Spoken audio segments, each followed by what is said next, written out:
Hello সবাই কেমন আছেন? আজকে আপনাদের সামনে নিয়ে চলে এসেছে নিউ বৃন্দাবনের একটি blog, the land of Krishna. এই নিউ বৃন্দাবনটি অবস্থিত হচ্ছে ওয়েস্ট ভার্জিনিয়াতে। এখন আমরা প্যালেস অফ গোল্ড এই টেম্পলটা পুরাটা ঘুরে দেখব। মন্দিরটা খুবই সুন্দর। আমরা পুরাটা টেম্পল অনেক সময় নিয়ে ঘুরেছি, ছবি তুলেছি। আর এই জায়গাটা থেকে তো সামনের ভিউটা পাহাড় নিয়ে গাছপালা নিয়ে খুবই চমৎকার একটা ভিউ। আজকে যদিও অনেকটা গরম ছিল, গরমের মাঝে একটু কষ্ট হয়েছে, তারপরেও খুবই ভালো সময় কেটেছে আমাদের। টেম্পলের ভেতরে হচ্ছে গাইডেড ট্যুর আছে। গাইডেড ট্যুরের মাধ্যমে পুরো টেম্পলটা ঘুরে দেখানো হয় একটা গ্রুপ করে করে, এবং এভরি 30 মিনিটস পর হচ্ছে এই ট্যুরটা শুরু হয়। এই ট্যুরের অ্যাডাল্টের জন্য হচ্ছে পার পারসন প্রাইস হচ্ছে $12, আর বাচ্চাদের জন্য 6 থেকে 12 বছর পর্যন্ত বাচ্চাদের জন্য প্রাইস হচ্ছে $8।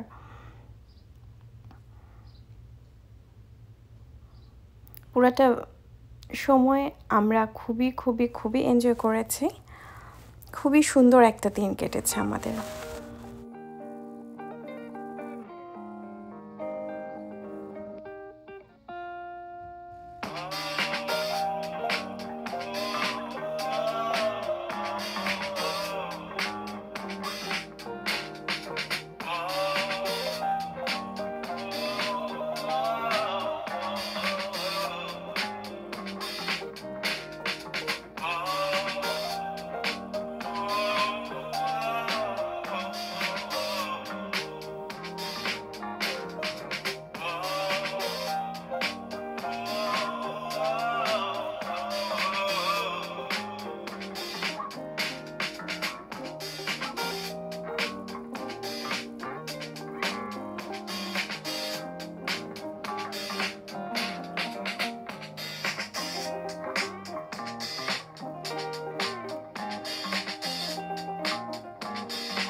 পুরাটা টেম্পল ঘুরে এখন আমরা চলে এসেছি রোজ গার্ডেনে। এখানে অনেক ধরনের গোলাপ ফুল আছে। গার্ডেনটা বেশ বড়। এখানে তো আমাদের একজন বাংলাদেশের সাথে দেখা হয়ে গেছে, ওনার সাথেও কথা হলো। অনেক আসলে পুরা আমেরিকার বিভিন্ন স্টেট থেকে অনেক মানুষ এসেছিল। আর এটা যেহেতু লং উইকেন্ড ছিল, ভিড়টা একটু বেশিই ছিল। অনেক জায়গা থেকে অনেকের সাথে পরিচয় হয়েছে, ভালো লেগেছে। এই টেম্পল থেকে বের হয়ে পাশে আছে গিফট শপ, আর একটু সামনে গেলেই হচ্ছে লোটাস পন্ড। পদ্ম পুকুরে আমরা বেশ কিছুক্ষণ ওই জায়গাটায় দাঁড়িয়েছিলাম। পদ্ম ফুটে আছে, ওটা দেখলাম, খুব ভালো লেগেছে।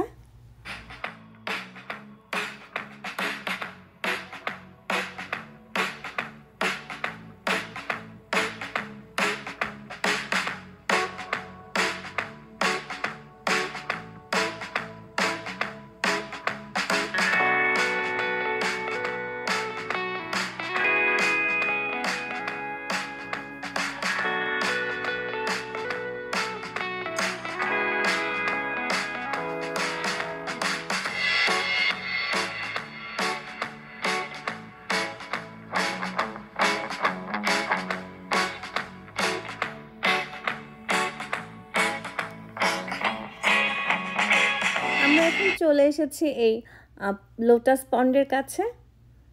কি সুন্দর সব পদ্ম ফুটে আছে। এখান থেকে আমরা এখন যাব হচ্ছে পিকক হাউসে, কারণ আদ্রিতা হচ্ছে ময়ূর দেখার জন্য খুবই এক্সাইটেড। বাবা, তোমার কেমন লাগছে বলো তো ময়ূর দেখে? ভালো। তুমি কি বেবি হয়ে গেছো? ময়ূরগুলা পুরাটা জায়গা দিয়ে অনেকগুলো ময়ূর দেখেছি আমরা। ময়ূরগুলো ঘুরে বেড়াচ্ছিল মন্দিরের ভেতর দিয়ে।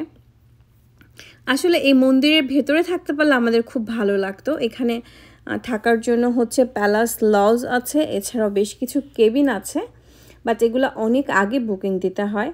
স্পেশাল উইকেন্ডগুলোতে অনেকগুলো উইকেন্ড পর্যন্ত আমরা দেখেছি সবই বুকিং ছিল। সো এখানে থাকলে সকালে উঠে সবার সাথে একসাথে যে মন্দিরের যে রুলসগুলো আছে সেগুলো ফলো করে খুব চমৎকার সময় কাটানো যেত। যাই হোক, সেটা আমাদের হয়নি। তারপর আমরা অনেক বেশি ভালো সময় কেটেছে আমাদের পুরাটা টাইম। টেম্পলটা এত চমৎকার, মন্দিরের ভিতর যখন বসেছিলাম যখন প্রার্থনার সময় হলো, সব কিছু মিলে খুবই ভালো লেগেছে। তো এই পুকুর পাড় দিয়ে আমরা এখন এখানে চলে এসেছি গৌরনিতাই যে এই জায়গাটাতে। এই জায়গাটা তো, আর এই পন্ডে হচ্ছে অনেক ফিশ আছে, বিভিন্ন কালারফুল হচ্ছে মাছ আছে, যেটা দেখে আদ্রিতর খুব ভালো লেগেছে। আমরা এই পুকুরের সামনে থেকেই হচ্ছে মাছগুলা দেখেছি, বাট গৌরনিতায়ের যে একটা এখানে স্থাপনা আছে, এইটা আমরা হচ্ছে এখান থেকে দাঁড়িয়ে দেখলাম। আবার আমরা ময়ূর দেখা শুরু করে দিয়েছি। ময়ূরগুলো এত সুন্দর করে ঘুরে বেড়াচ্ছিল পুরাটা জায়গায় টেম্পলের ভিতরে, কি সুন্দর। মানুষ দেখে ওরা একদম ভয় পাচ্ছে না, ওরা ওদের মতো করে সুন্দর করে ঘুরে বেড়াচ্ছে, জিনিসটা খুবই ভালো লেগেছে। পার্কিং নিয়েও আমাদের কোনো সমস্যা হয়নি, পার্কিং ছিল। আর একটা কথা, অনেকের একটা ধারণা যে এই টেম্পলের ভেতরে আসতে গেলে কি পরিমাণ মানে যে চার্জ থাকে বা চাঁদার একটা ব্যাপার থাকে। শুধু প্যালাস অফ গোল্ড ওই টেম্পলটার ভেতরে ঢুকতে গেলে সেখানে $12 লাগবে। এছাড়া বাইরের যে জায়গাগুলোতে সেখানে তেমন আসলে যে মেইন মন্দির যেটা, সেই মন্দিরের ভেতর ঢুকতে বা পার্কিং কোনো কিছুতে আর কোনো এক্সট্রা পেমেন্ট করতে হবে না। আমরা এখন চলে আসছি মেইন মন্দিরের ভেতরে। মেইন মন্দিরে এখন হচ্ছে আরতি শুরু হবে একটু পরেই। আমরা পুরো মন্দিরটা এখন ঘুরে দেখছি।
এটাই হচ্ছে সেই মেন মন্দির, রাধা বৃন্দাবন চন্দ্র টেম্পল।